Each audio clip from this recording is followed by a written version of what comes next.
Hey everybody, we're back with another NBA offseason, but today we're going to be doing the Milwaukee Bucks.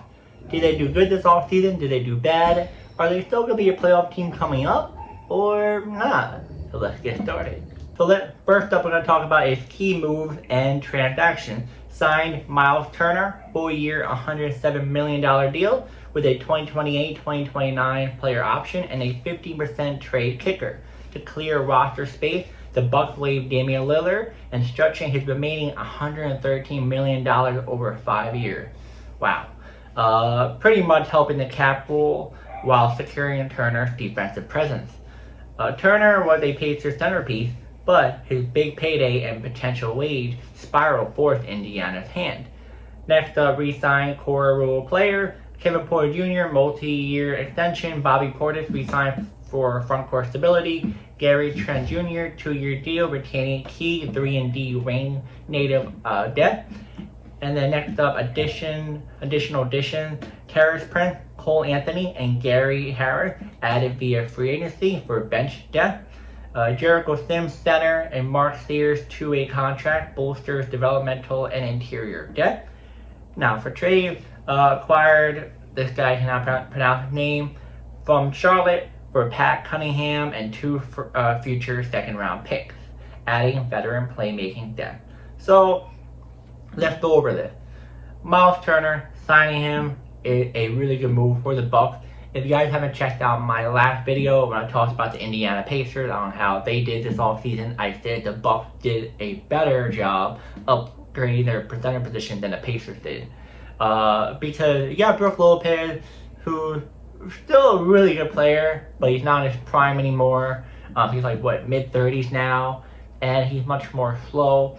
Myles Turner, much younger, much more athletic, will do a little bit more than Brook Lopez, and I think it's a pretty good job for the Bucks to upgrade that position a little bit more. Lillard part is, I'll get into more detail later on in the video. That's different. We're going to talk about that later on. Re-signed core players Porter, and Trent. Awesome. I like that a lot. Really good 3 key players. I just hope Porter and Trent,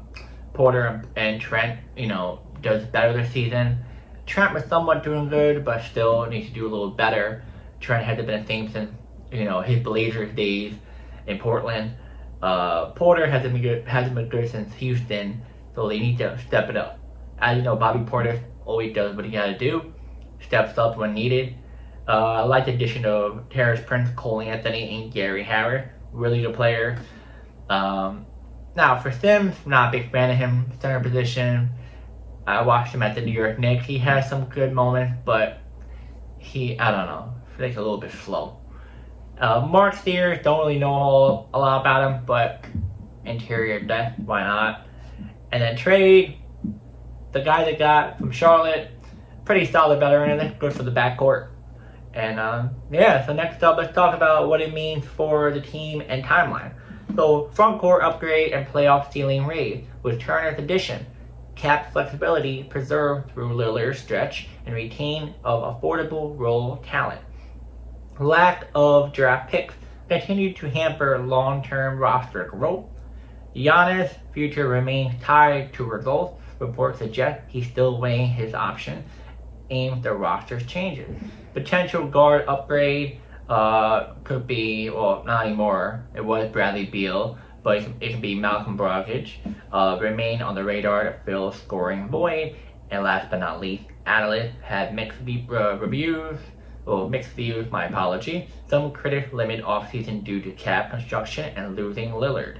So final take is that the Milwaukee Bucks offseason was one of the calculated risk and preservation. While they didn't replicate a star-studded free agency splash, they addressed the crucial needs, front court strength, and guard depth, while staying within cap limit. But with Giannis eventually, trying to evaluate his future, this offseason may be remembered as a crossroad moment for the franchise. So let's go over this whole thing. I kind of went over a little bit from the key moves and transactions, so I don't have to go over that again. Let's go over the whole offseason for the Bucks. I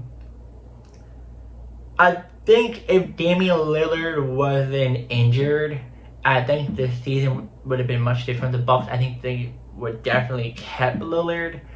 I feel maybe traded him. I think they would have maybe traded him more likely. I don't think they would have cut him if he was healthy. Now, if they kept Lillard, would they have brought in Myles Turner? Maybe that would be a little tricky. I feel like Myles Turner would either go back to Indiana, or another team would have offered him a contract. He would have gone there.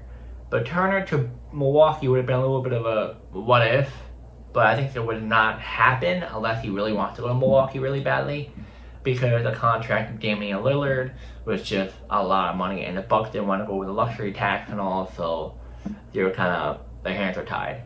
So they would have gotten a draft pick in the center position, or they would have gotten a cheaper option in the free agency market. Now, like the player they brought back, like the other players that they signed from free agency. Now, are the Bucks a playoff team or not? I'm not really comfortable with the guard position. We don't have Damian Lillard anymore. Yeah, you upgrade the center position. Man. I'm gonna say they're somewhat of a playoff team, but I feel like I might have to lean towards playing team. Yes, you have Giannis, yes, you have Bobby Portis, yes, you have Kevin Porter, yes, you have Gary Trent, but the cohesion of one another, plus adding Myles Turner, I'm not really confident, because you need a guard.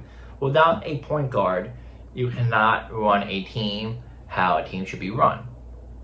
But who knows? But they do have a lot of talent, so I can somewhat see them making the playoffs, because the East is very weak.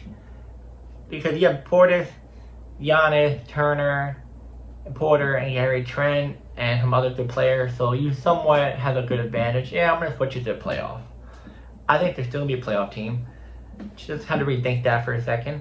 But definitely a playoff team, for sure. Just hope they can have a solid point guard coming up this season. We're not sure who's going to be the starter.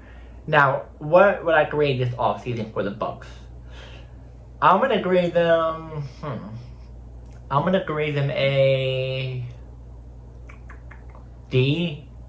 The reason why is that you bring in Myles Turner, that helps your grade a lot.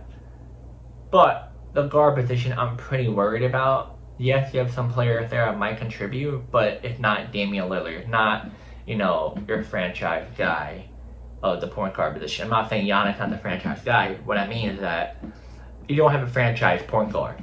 And in order to win bowl games, you gotta have a point guard.